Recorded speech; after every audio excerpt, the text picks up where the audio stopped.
এটা কি জানো? DNA report sir. তাহলে এটাও জানো যে এর রিপোর্টে কি লেখা আছে। আর তারপরেও তুমি চাইছো যে আমি মেনে নেব যে তুমি কোনো দোষ করনি, তুমি দোষী নও।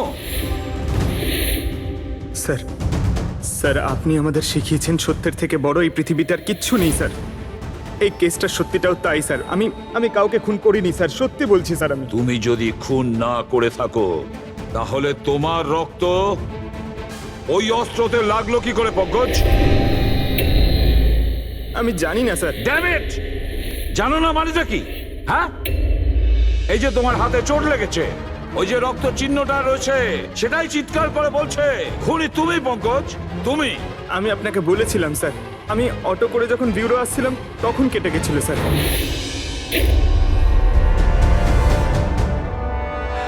স্যার এটাও তো হতে পারে যে কেউ পঙ্কজকে ফাঁসানোর চেষ্টা করছে। পঙ্কজ, যে লোকটা তোমার হাত কেটেছিল হয়তো সেই তোমার রক্তের স্যাম্পল নিয়ে গেছে ক্রাইম সিনে রাখার জন্য। স্যার না স্যার, স্যাম্পল ছিল না ওর কাছে। ও যখন আমার হাত কেটেছিল তখন সঙ্গে সঙ্গে রক্ত বেরোয়নি স্যার। ও চলে যাবার পর আমার রক্ত বেরিয়েছিল। ওর কাছে আমার স্যাম্পল থাকতেই পারে না স্যার। যদি তোমার রক্ত কেউ না নিয়ে থাকে তাহলে তোমার রক্ত ক্রাইম সিনে শুধু একটা কারণেই যেতে পারে পঙ্কজ, আর সেটা তখনই যখন তুমি ওখানে খুন করতে গিয়েছিলে। স্যার এ তো অদ্ভুত ব্যাপার।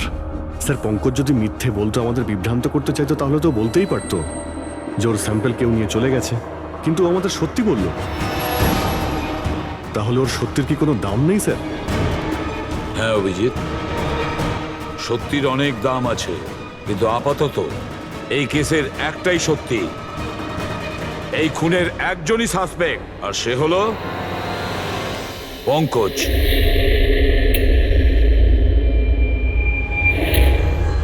আমি তোমাকে সিআইডি থেকে সাসপেন্ড করছি। স্যার, স্যার আমার কথা বিশ্বাস করুন, আমি কিচ্ছু করিনি। আমি খুন করিনি, আমি আমার বাবার দিব্যি করে বলছি স্যার।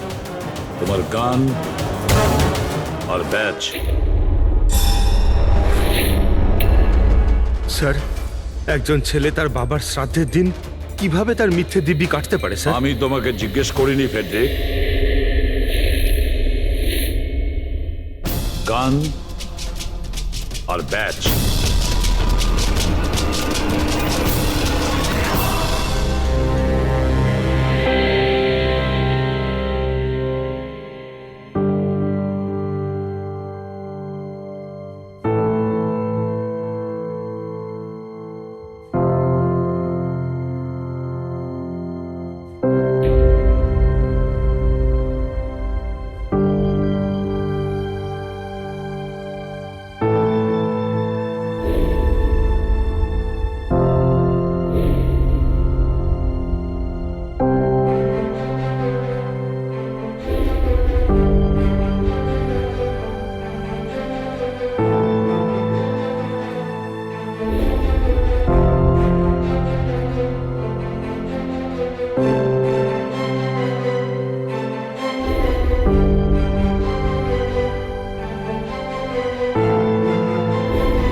এটা অন্যায় হচ্ছে, এটা খুবই অন্যায় হচ্ছে। নো অফেন্স স্যার, কিন্তু আপনি আপনি সবসময় আমাদের উপরে এইভাবে সন্দেহ করতে পারেন না স্যার। এটা তুমি কি বলছো অভিজিৎ? কি ভুল বললাম আমি? যখনই কোনো সিআইডি অফিসারকে মিথ্যে ব্লেম দেওয়া হয়েছে, আপনি আমাদের উপর কখনোই ভরসা করেন না। এটা তুমি কি বলছো অভিজিৎ? আমি তোমার কাছে এটা আশা করিনি।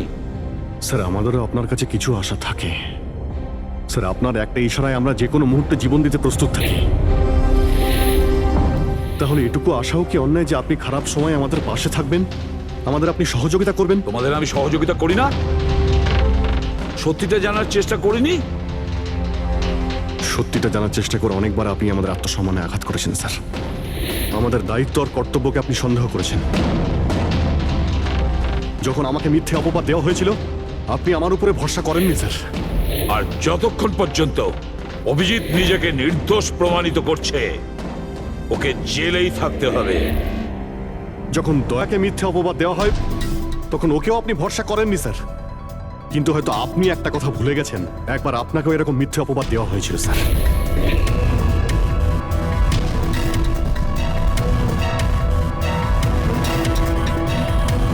সেই মুহূর্তে আমাদের মধ্যে কেউ আপনাকে সন্দেহ করেনি। আমরা শক্ত দেওয়াল হয়ে আপনার সামনে দাঁড়িয়েছিলাম স্যার, যাতে আপনাকে কেউ ক্ষতি করতে না পারে। তাহলে আমাদের খারাপ সময় কি আপনি আমাদের পাশে দাঁড়াতে পারেন না? অভিজিৎ কোনো অপরাধীর থেকেও বিপজ্জনক একজন ইমোশনাল সিআইডি অফিসার। তুমি ইমোশনাল হয়ে যাচ্ছ অভিজিৎ। আমি তোমাকে এই কেস থেকে সরিয়ে দিলাম।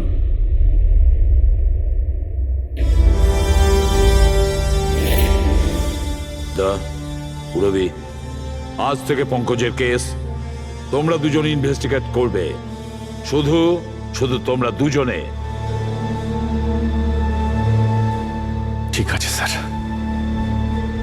এখন আমার উপরে আপনার এতটুকুও ভরসা নেই যে এই কেসটাকে আমি নিউট্রাল ভাবে দেখতে পারবো কিনা। এত বছর ডিউটির পর এরকম মেডেল তো ভাগ্যবানেরাই পায়।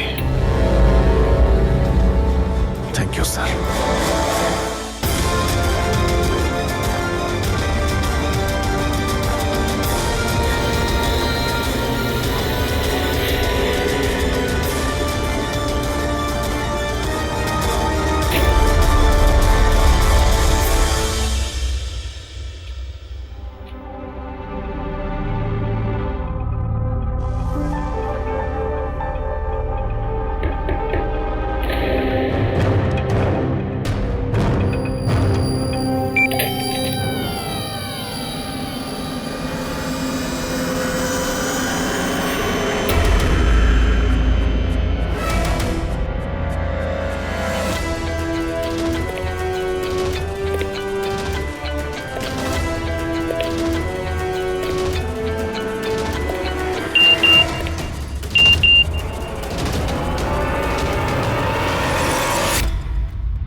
নিজের পিঠ আমার দিকে করে দাঁড়িয়ে পড়ো।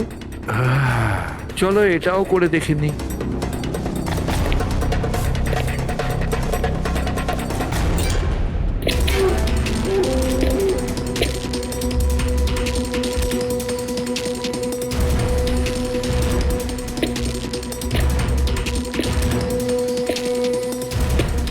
আপনি এসে গেছেন স্যার। আমি আপনার জন্য অপেক্ষা করছিলাম। ওইখানে আপনার ফাইলটা আছে, ওখানে পুরো ফাইন্যান্সিয়াল প্ল্যান পড়ে আছে এবং আমার স্থির বিশ্বাস যে আপনার খুব পছন্দ হবে।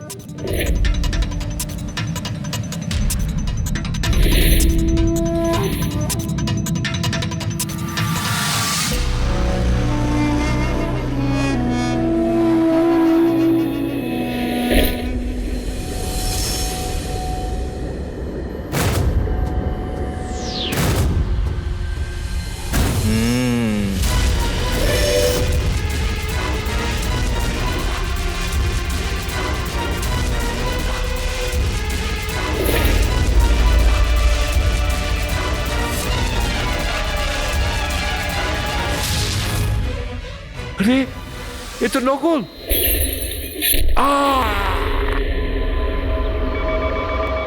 Hello ACP Pradyuman here.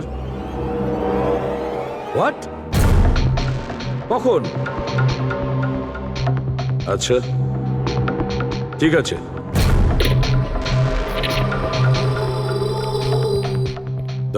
Abhijit, Vikram বিজয় খুন হয়েছে। বিক্রম বিজয় মানে ওই কেলেঙ্কারি কেসের? হ্যাঁ হ্যাঁ, ওই বিক্রম বিজয় আজও আইনকে ফাঁকি দিয়ে পালাচ্ছিল, আর আজও খুন হয়েছে ওরই বাড়িতে। একদিন না একদিন তো এটা হওয়ারই কথা ছিল স্যার, এত শত্রুও পুষেছে ঘরের মধ্যে। Sir I am really sorry sir, একটু লেট হয়ে গেলাম। কি ব্যাপার পঙ্কজ, কোথায় ছিলে তুমি? স্যার আসলে বাবার শ্রাদ্ধ ছিল আজ, তাই মন্দিরে গেছিলাম পুজো দিতে। ঠিক আছে, আর এটা হাতে কি হয়েছে? আরে স্যার আসতে গিয়ে লেগে গেল, তেমন কিছু না, খুব বেশি লাগেনি স্যার। ঠিক আছে, তৈরি হয়ে নাও, একটা মার্ডার কেস এসেছে। আর শোনো,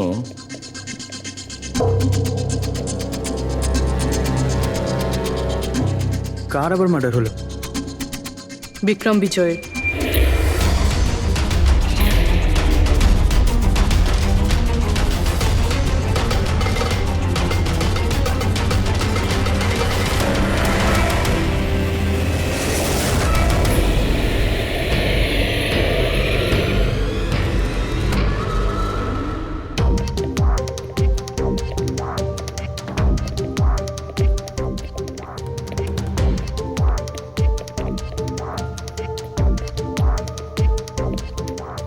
সিআইডি? হ্যাঁ, স্যার আমি গোপাল, বিক্রম স্যারের ম্যানেজার।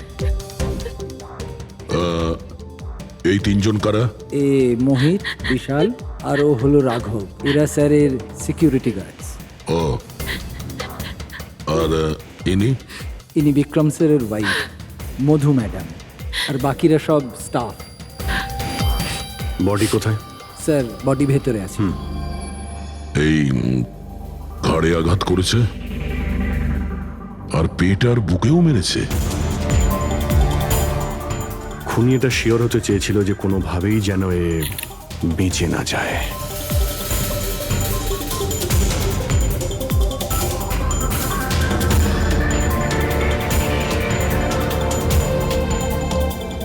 মনে হচ্ছে এটা দিয়ে আঘাত করেছে এর ওপর।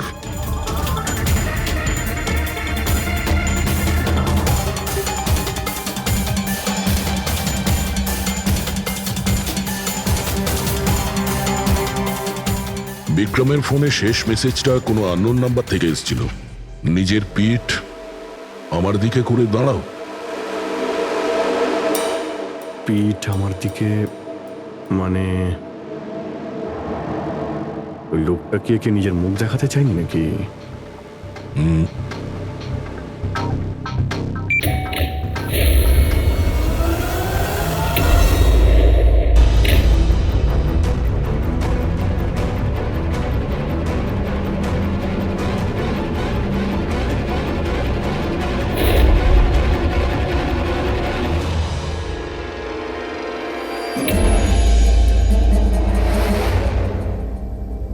এই দেখুন স্যার, ফুলদানি থেকে আমি কি পেয়েছি, অডিও রেকর্ডিং ডিভাইস।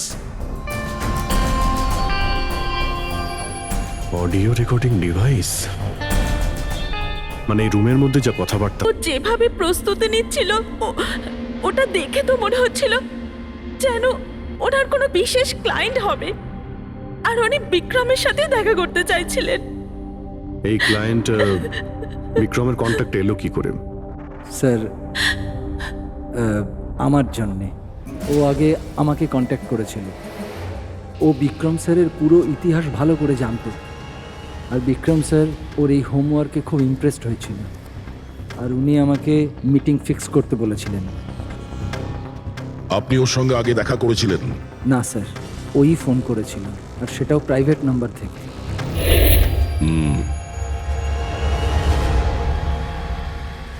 তাহলে আপনারা মিটিং এর আগে সবকিছু দেখে নিয়েছিলেন? হ্যাঁ হ্যাঁ স্যার। ওই রুমটা খুব ভালো করে চেক করে নিয়েছিলেন তো? হ্যাঁ। তাহলে এই অডিওর রেকর্ডিং ডিভাইস এটা রুমের মধ্যে এলো কি করে? স্যার এটা কোথায় ছিল? ফ্লাওয়ার পটের মধ্যে। ফ্লাওয়ার পটে? ওটা তো তুই চেক করেছিলিস না মোহিত? আমি চেক করেছিলাম স্যার, কিন্তু আমি এটা ফ্লাওয়ার পটে দেখতে পাইনি। দেখতে পাননি? আগে না। আচ্ছা, কিভাবে তুমি দেখলে না? ব্যুরো চলো, ওখানে সবাই খুব ভালোভাবে দেখতে পায়।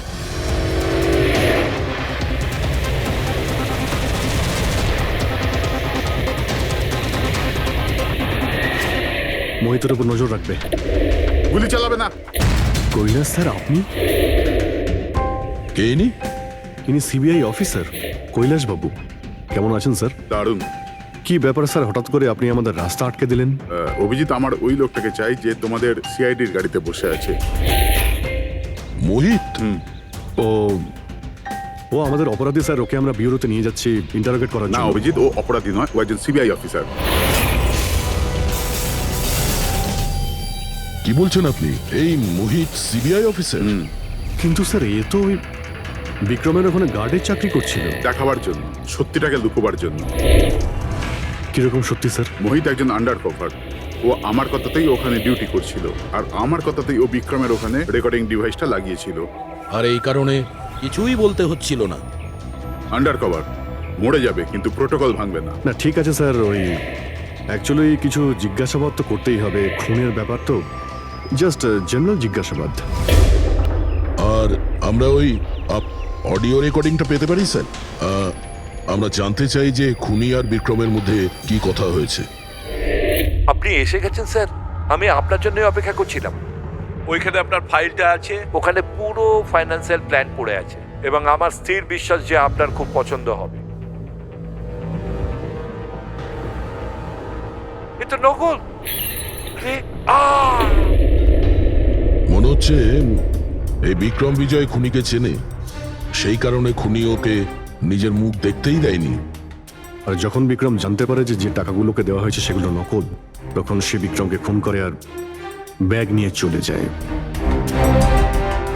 একটা কাজ করি আমরা, এই মোহিতকে, আন্ডার কভার পুলিশকে কিছু জিজ্ঞাসাবাদ করি। আই এম সরি স্যার, এই কেসটা এখনো বন্ধ হয়নি। এই জন্য আমি যদি আপনাদের এর থেকে যদি কিছু বেশি বলি তাহলে প্রোটোকল ভাঙা হবে, হুইচ আই ডোন্ট ওয়ান্ট। দেখো মোহিত, আমি তোমার প্রোটোকলকে রেসপেক্ট করি। এমন তো কিছু পেয়েছো তোমার ইনভেস্টিগেশন চলাকালীন যেটা হয়তো তোমার প্রোটোকলের মধ্যে পড়ে না, আর সেই জন্য তুমি আমাদের কিছু বলতে পারো। কিছু তো একটা বলবে যে সূত্র ধরে আমরা খুনি পর্যন্ত পৌঁছতে পারি। আমি আপনাদের শুধু এটা বলতে পারি যে গত কয়েক বছর ধরে সিবিআই এই বিক্রমের পিছনে পড়েছিল। আজ থেকে 15 বছর আগে, সাল 2002-তে সিবিআই এক আন্ডার কভার অফিসারকেও বিক্রমের পিছনে লাগিয়েছিল কিছু বিশেষ প্রমাণ জোগাড় করতে, কিন্তু কিছু পাওয়া যায়নি। আর আনফর্চুনেটলি আমাদের এই অফিসার মারা যান। এক মিনিট, নাম কি ছিল এই অফিসারের? ইন্সপেক্টর অধিরাজ।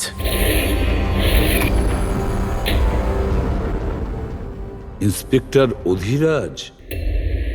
এই বোতলে যে রক্তটা আছে, এই রক্তে বিক্রমের ডিএনএ ছাড়াও অন্য কারো ডিএনএ আছে।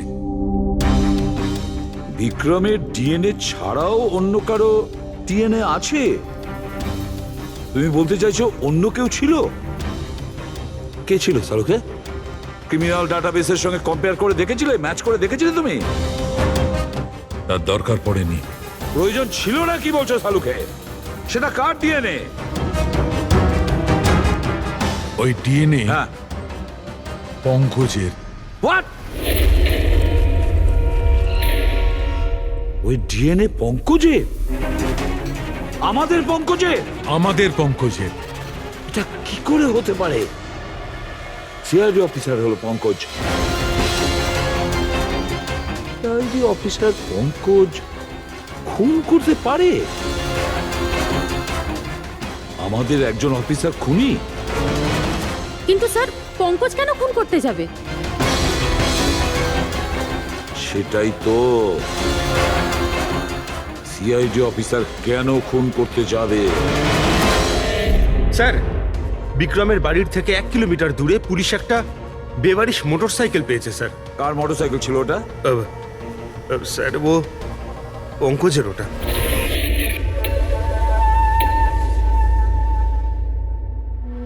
ভাবছিলাম তাই। তার মানে পঙ্কজের বাইকটা পাওয়া গেল ওখানে, আর আপনাদের কারুর অবাক লাগলো না? ফ্রেডি, বিক্রম বিজয় যে মারা গেছে আজ 15 বছর আগে অধিরাজ বাবু পঙ্কজের বাবা একটা আন্ডার কভার কব বডিগার্ড সেজে বিক্রম বিজয়ের বিরুদ্ধে প্রমাণ জোগাড় করছিল, আর সেই কারণে ও মারাও গেছে। তার মানে স্যার পঙ্কজ এটা ভাবে যে পঙ্কজের বাবার মৃত্যুর পিছনে এই বিক্রম বিজয়ের হাত রয়েছে, আর এই জন্য ও ওর বাবার মৃত্যুর প্রতিশোধ নেবার জন্য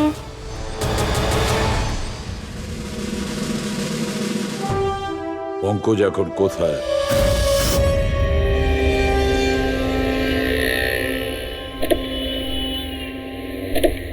আরে স্যার, আপনারা? আরে এই প্রশ্নটাই তো আমরা তোমাকে জিজ্ঞেস করছি। তুমি এখানে কি করছো? তুমি তো অসুস্থ ছিলে। আরে স্যার, বাইক চুরি হয়ে গেছিল আমার। এই সামনের থানাতেই রিপোর্ট লেখাতে এসেছিলাম। এই দেখুন। আমরা জানি তোমার বাইকটা কোথায়। আপনারা কি করে জানলেন স্যার? তোমার বাইক বিক্রম বিজয়ের বাড়ির কাছে পেয়েছি। সেই বিক্রম বিজয় যে তোমার বাবার খুনি। যখন বিউরোতে এসিপি স্যার বলল যে বিক্রম বিজয়ের খুন হয়েছে, তখন তুমি জানতে না ওই বিক্রম বিজয়? হ্যাঁ স্যার। আরে তাহলে তুমি বিউরোতে কেন বললে না? তোমার বলা উচিত ছিল যে বিক্রম বিজয়ই তোমার বাবার খুনি। স্যার, বাবা শ্রাদ্ধ ছিল স্যার। মন্দির থেকে বিউরো আসছিলাম, ওনার ব্যাপারেই ভাবছিলাম, আর কিছু খেয়াল ছিল না স্যার। একদম কিছু মাথায় আসছিল না, বুঝতেই পারছিলাম না কি করব। আর এই যে তোমার হাতটা কাটা, এক্স্যাক্টলি কি হয়েছিল? স্যার, এটা তো মন্দির থেকে যখন আমি অটোতে ফিরছিলাম।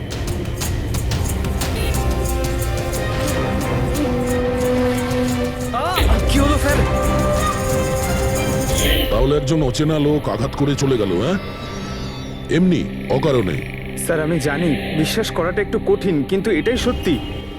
আচ্ছা পঙ্কজ, তুমি সবসময় তো বাইকে করে বিউরোতে আসতে, হঠাৎ তুমি অটো করে কেন এলে? হঠাৎ করে না স্যার, আমার বাইক তো দুদিন ধরে খারাপ হয়ে রয়েছে।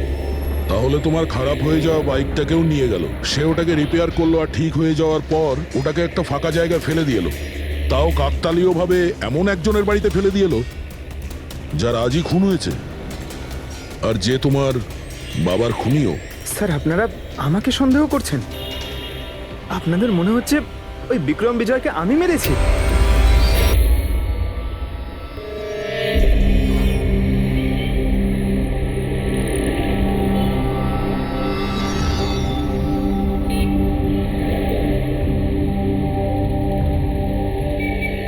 যদি এই পঙ্কজ নিজের বাড়ি থেকে বিক্রম বিজয়ের বাড়িতে যায়, তো এখানে এই জাংশন থেকেই গিয়েছে।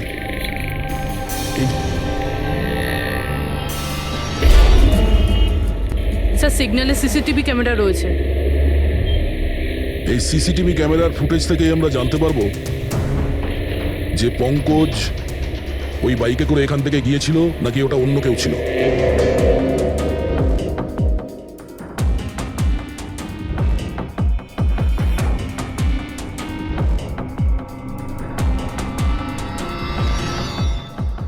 এক মিনিট রিওয়াইন্ড করো, পজ করো। স্যার, এই দেখুন, একে পঙ্কজের মতনই দেখতে লাগছে না? বাইকের নাম্বার হলো XYA4784। স্যার, পঙ্কজের বাইকের নাম্বারও এটাই? পুরবি, এই পঙ্কজ এতটা তো ভুল করবে না যে একটা অপরাধ করতে যাওয়ার আগে রাস্তায় আর একটা অপরাধ করবে, সিগন্যাল ভাঙা। নিশ্চয়ই কেউ আছে যে পঙ্কজকে ফাঁসাতে চাইছে, আর সেই কারণে ও সিগন্যালটা ভেঙেছে, যাতে আমাদের যে সন্দেহটা আছে পঙ্কজের উপর, ওটা আরো মজবুত হয়। কিন্তু স্যার, পঙ্কজকে কে ফাঁসাতে চাইবে? হতে পারে ওর কোনো পুরনো শত্রু। স্যার, আমার এমন কোনো পুরনো শত্রু নেই যে আমাকে ফাঁসানোর জন্য এরকম কিছু করবে স্যার। পঙ্কজ, খুব ভালোভাবে চিন্তা করো, কেউ তো হবে। না স্যার। যদি তোমার কোনো শত্রু না থেকে থাকে, তাহলে এই খুন তুমিই করেছো। তুমি নিজের বাবার মৃত্যুর প্রতিশোধ নিয়েছো তুমি, আর সেটাও ওনার মৃত্যুবার্ষিকীতে। স্যার, আমার প্রতিশোধ নেবার কোনো মেন্টালিটি নেই স্যার। আমি আমি খুনি না স্যার, আমি একজন সিআইডি অফিসার। যতদূর বাবার কথা স্যার, আমি তো ওনাকে ভালো করে দেখিও নি। স্যার আমার তো এমন কিছু মনেও নেই যে উনি আমাদের সঙ্গে কখনো টাইম স্পেন্ড করেছেন বা আনন্দ করেছেন। স্যার উনি হয়তো কখনো ভাবতেনও না যে ওনার একটা ছেলে আছে যার ওনাকে প্রয়োজন। তার মানে হলো তোমার বাবার সঙ্গে তোমার সম্পর্ক ভালো ছিল না? স্যার উনি একজন আন্ডারকভার কপ ছিলেন, বেশিরভাগই নিজের কাজে ব্যস্ত থাকতেন। বাড়ি, সংসার, সন্তান, পরিজন সেসব নিয়ে উনি কোনোদিন মাথায় ঘামাননি। আমাকে শুধু আমার মাই মানুষ করেছেন স্যার। কিন্তু তাও বলছি পঙ্কজ, তোমার নিজের বাবার সাথে কোনো না কোনো স্মৃতি তো জড়িয়ে থাকবে না? কিছু মনে আছে? শুধু স্যার এইটুকুই মনে আছে আমার স্যার, আমাকে উনি মেলায় ঘুরতে নিয়ে যেতেন, কিন্তু মেলায় নিয়ে যাওয়ার আগে উনি আমাকে হসপিটালে নিয়ে যেতেন প্রতিবার। কি? হসপিটালে? ওটা কেন? হয়তো ছোটবেলায় আমি খুব অসুস্থ থাকতাম, আর উনি হসপিটালে নিয়ে যেতেন, আর আমার খুব ব্যথা লাগতো স্যার। যন্ত্রণা? পঙ্কজ, কোথায় যন্ত্রণা হতো? স্যার পিঠে, এখানে স্যার। পিঠে? পঙ্কজ, ডাক্তার পিঠে কি করতো? না স্যার, তেমন কিছু মনে পড়ছে না স্যার। মনে করো পঙ্কজ, মনে করো কি করতো? তোমার পিঠে ইঞ্জেকশন দিত বা পিঠের থেকে রক্ত বার করতো? কি করতো মনে করো? Sir sir sir drill machine দিয়ে কিছু করতো হসপিটালে। কি বলে? ড্রিল মেশিন দিয়ে? আর তারপরে তোমার পিঠে যন্ত্রণা হতো? খুব ব্যথা করতো স্যার, আমি তো এক সপ্তাহ ঠিক করে বসতে পারতাম না। আর তারপর বাড়ি যাবার পর তোমার ঘুম পেত, অদ্ভুত কিছু মনে হতো, মাথা ঘুরতো? হ্যাঁ স্যার। স্যার মেলায় যখন আমি ঘুরতে যেতাম তখন ঘোরের মধ্যে থাকতাম স্যার, সারাক্ষণ মাথাটা ঝিমঝিম করতে আর ঘুরতো স্যার। কিন্তু স্যার এই কথাটার কেসটার সাথে কি সম্পর্ক? সম্পর্ক আছে বস। আমার মনে হচ্ছে এর বাবা এর খুব কম বয়সে এর বোন ম্যারো ডোনেট করে দিয়েছিল। কিন্তু স্যার বাচ্চাদের বোন ম্যারো ডোনেট করা তো বেআইনি কাজ। বেআইনি কাজ, কিন্তু আমার মনে হচ্ছে বস টাকার জন্য বা যে কোনো কারণেই হোক ওই ডক্টর এর বাবার জন্য এই সমস্ত করেছে। সেটা বুঝলাম স্যার, কিন্তু আমি এখনো এটা বুঝতে পারছি না যে ওই ঘটনাটার এই কেসের সাথে কি সম্পর্ক। কানেকশন এইটা পুরোপুরি, যখন কাউকে বোন ম্যারো ডোনেট করা হয়ে থাকে তখন যাকে বোন ম্যারো ডোনেট করা হয়েছে সেই ব্যক্তির হিউম্যান কাইমারিজম হয়ে যায়। হিউম্যান কাইমারিজম? এটা কি ডক্টর সালুখে? মনে করো যে লোকটাকে বোন ম্যারো ডোনেট করা হয়েছে সেই ব্যক্তিটির শরীরে দুটো ডিএনএ তৈরি হয়ে যায়। একটা ডিএনএ সেইটা যেটা ওর নিজের অরিজিনাল, আর দ্বিতীয় ডিএনএটা তার যার বোন ম্যারো তাকে ডোনেট করা হয়েছে তার। তার মানে ডক্টর, পঙ্কজের বোন ম্যারোটা যে পেয়েছে তার রক্তেও এই পঙ্কজের ডিএনএ আছে? এক্স্যাক্টলি দয়া বস, আমার মনে হচ্ছে সেই ব্যক্তিটা একটা বিশেষ লোক যার জন্য পঙ্কজের বাবাই কাজ করেছিলেন। এমন কোন বিশেষ লোক যে পঙ্কজের বাবা ইন্সপেক্টর অধিরাজের খুব কাছের মানুষ ছিলেন, আর তার মৃত্যুর প্রতিশোধ নিতে গিয়ে ও একটা খুন করে বসে।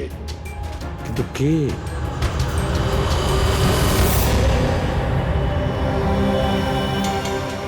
দয়া। Hi sir. Hello Abhijit. Hi Daya. Hello, good. Sorry, আপনাকে এরকম একটা জায়গাতে ডেকে আনতে হলো। অভিজিৎ, যে ইনফরমেশন তোমার দরকার ছিল সেটা না সিআইডি অফিসে দেওয়া যেত না আমার অফিসে? থ্যাংক ইউ স্যার আমাদের সাহায্য করার জন্য। স্যার পঙ্কজ একজন সৎ অফিসার, আর যদি আপনার সাহায্যকে আমরা নিরাপরাধ প্রমাণ করতে পারি। অভিজিৎ, তোমার মনে আছে এক বিপজ্জনক অপরাধী ছিল রাকা, তাকে ধরতে তুমি আমাকে সাহায্য করেছিলে। তা ধরে নাও আমি সেটারই ঋণ মেটাচ্ছি। এসব আপনি কি বলছেন স্যার?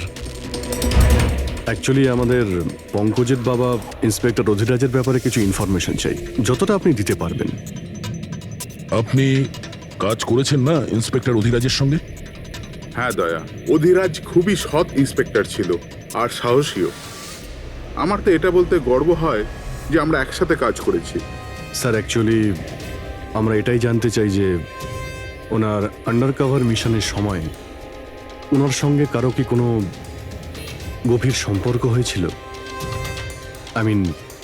কোনো নতুন পরিবার সেরকম কিছু? অভিজিৎ, এই যে আন্ডার কভারদের যে দুরকম জীবন হয়, খুব কঠিন হয় সেটা সামলানো। এই পুলিশেরাও তো মানুষ হয় নাকি, আর তাদেরকেও সেই সীমাটা পেরিয়ে যেতে নেই যেটা ও পেরিয়ে গিয়েছিল। মানে ওনারও কারোর সঙ্গে ভালোবাসা হয়েছিল? ওনারও কোনো অন্য পরিবার ছিল? হ্যাঁ, অধিরাজের দ্বিতীয় স্ত্রী বাচ্চা জন্ম দিতে গিয়ে মারা গিয়েছিল। ও, আর অধিরাজ বাবুর মৃত্যুর পর এই দ্বিতীয় বাচ্চাটার কি হয়েছে? এই রহস্য সবসময় রহস্যই রয়ে গেছে। অধিরাজ ওই দ্বিতীয় বাচ্চাটাকে কোথায় রেখেছে, কিভাবে বড় করেছে, আর ওই বাচ্চাটা কোথায় গেল কেউ কিছু জানে না। আর এই যে বাচ্চাটা, মানে দ্বিতীয় বিয়ের বাচ্চাটা, কত বয়স ওর? এ পঙ্কজের থেকে 2-3 বছর বড় হবে। বিয়ে পঙ্কজের মায়ের সাথে আগে হয়েছিল, কিন্তু বাচ্চা দ্বিতীয় স্ত্রীর আগে হয়েছিল। হয়তো ওনার কোনো রোগ ছিল যার কারণে অধিরাজবাবু পঙ্কজের বোন ম্যারো ওকে দিয়েছিলেন। নিজের বাবার মৃত্যুর প্রতিশোধ নিতে হতে পারে খুনটা পঙ্কজের সৎ ভাইই করেছে। আর এখন প্রশ্ন এটাই যে পঙ্কজের এই সৎ ভাই কে সে, আর এখন কোথায়? আমার কিছু কিছু আইডিয়া হচ্ছে যে ওর সঙ্গে ঠিক কি হতে পারে। দেখুন স্যার, আমাদের আরো একটা সাহায্যের খুব প্রয়োজন। এই আন্ডারকভার মিশনের সময় আপনাদের সঙ্গে আর কারা কারা ছিলেন তার সবার ইনফরমেশন চাই, আর অধিরাজ বাবুর ডিটেলস। অভিজিৎ, এটা একটু মুশকিল হবে। জানি স্যার, এটা খুবই কঠিন, কিন্তু কাউকে নির্দোষ প্রমাণ করতে হবে। আপনি আমাদের উপরে বিশ্বাস রাখতে পারেন, সমস্ত ইনফরমেশন আমাদের কাছেই থাকবে। ভাই, কতক্ষণ আর অপেক্ষা করতে হবে? এ লোক সময় আসে না কেন?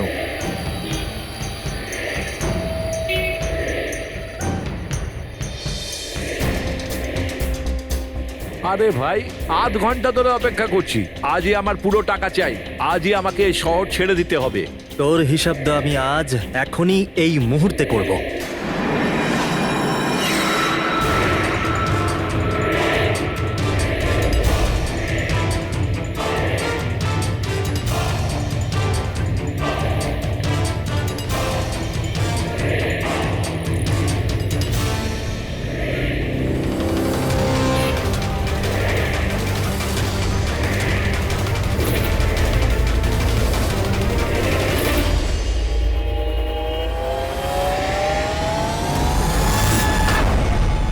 তোর অ্যাকাউন্ট সিআইডি বন্ধ করবে।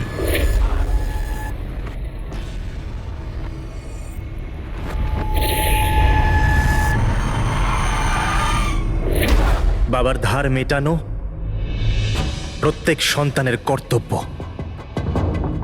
আর যে ছেলে এটা করে তাকেই ভালো ছেলে বলা হয়, আর সেটা হলাম আমি। তুমি তো কিছু করনি, আমি নিয়েছি আমার বাবার মৃত্যুর বদলা। দেখো মোহিত, তোমাদের বাবা ইন্সপেক্টর অধিরাজ একজন সৎ, একজন কর্তব্যপরায়ণ পুলিশ অফিসার ছিলেন। কি ভাবছিলে তুমি? তোমার মতন একজন অপরাধীর বাবা হয়ে গর্ব করতেন, নাকি পঙ্কজের মতন একজন সৎ সিআইডি অফিসারের উপর? তার সত্যি কথা বলতে তো বাবার সব সময়ই এই পঙ্কজের উপর গর্ব ছিল, আর ভালোবাসতো একেই বেশি। আমাকে তো উনি অনাথ আশ্রমে দিয়ে দিয়েছিলেন স্যার, যাতে ওনার দ্বিতীয় পরিবারের ওপর কোনো আঁচ না আসে। তুমি যখন এই কথাটা জানতে আমাদের কাছে এলে না কেন? আমি তো তোমার ভাই, একসঙ্গে ধরতাম বিক্রমকে, তাও আইনের পথে। চাই না আমার তোমার সাহায্য। আমাদের বাবার হত্যাকারীকে কিভাবে ধরতে হবে, কিভাবে ওর উপর প্রতিশোধ নিতে হবে, এর প্ল্যানিং আমি আগে থেকে করে রেখেছিলাম, অনেক দিন থেকে। আর এটাই হলো কারণ আমার সিবিআই অফিসার হওয়ার। আর ঠিক আমার বাবার মতোই একটা আন্ডার কভার মিশনে গেছিলাম ওই বিক্রমের বিরুদ্ধে, কিন্তু এইবার তাকে সাজা দেওয়ার জন্য নয় স্যার, বরং ওকে শেষ করার জন্য। একজন সিবিআই অফিসার হয়েও তুমি অপরাধ করেছো, তোমাদের মতো অফিসারের জন্যই সবাই আইনের উপরে ভরসা করতে পারে না। এই কাজে কেতন তোমাকে সাহায্য করেছিল না? হ্যাঁ স্যার, কেতনও আমার বাবার সাথে কাজ করত। সেও একজন আন্ডার কভার অফিসার ছিল। সেই আমাকে সবকিছু বলেছে। আর তার বলাতেই আমি জানতে পারি যে ছোটবেলায় আমার একটা অপারেশনও হয়েছিল। আর যখন তুমি জানতে পারলে যে তোমার রক্তে দুটো ডিএনএ আছে, একটা তোমার আর একটা আমার, তুমি খুন করে আমাকেই ফাঁসিয়ে দিলে। হ্যাঁ, আর এই জন্য আমার রক্ত বার করে আমি ওই অস্ত্রের ওপরে ছড়িয়ে দিয়েছিলাম। আর তারপর তোমার হাত কেটেছিলাম, যাতে এক তীরে দুই পাখি মরে। আমার দুই শত্রু, আমার বাবার হত্যাকারী ওই Vikram. Hello Kailash sir. Sir, আমি বিক্রমের রুমেতে অডিও ডিভাইস লাগিয়ে দিয়েছি।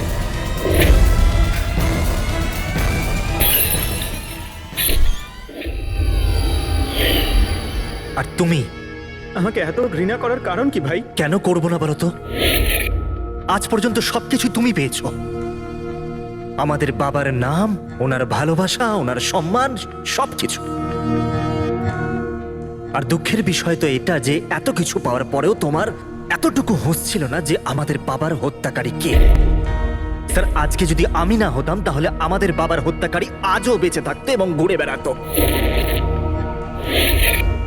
আর তুমি কি পেলে মোহিত? জেল। আর খুন করে তোমার বাবা কি পেল?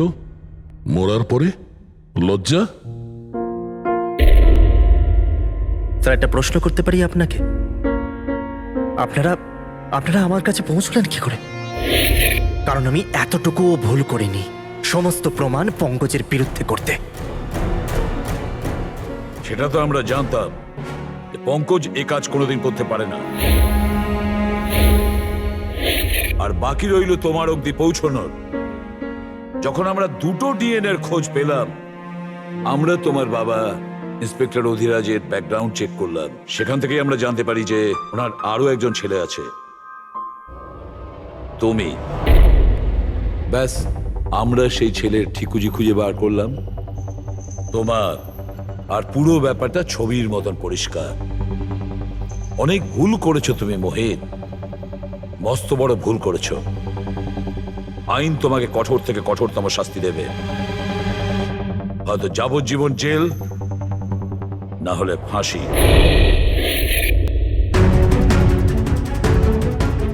ফ্রেডরিক,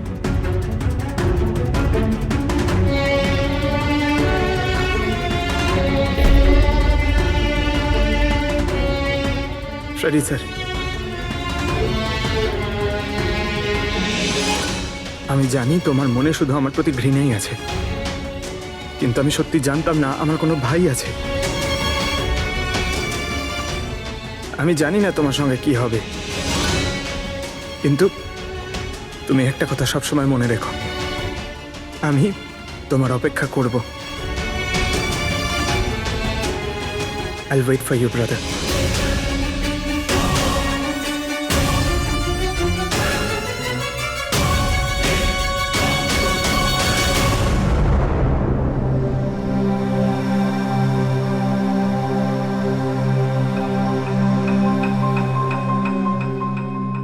পঙ্কজ, দেখো, তোমার যে ভালো দিকটা আছে না, সেটা কিন্তু বাঁচিয়ে রাখবে খুব ভালো করে।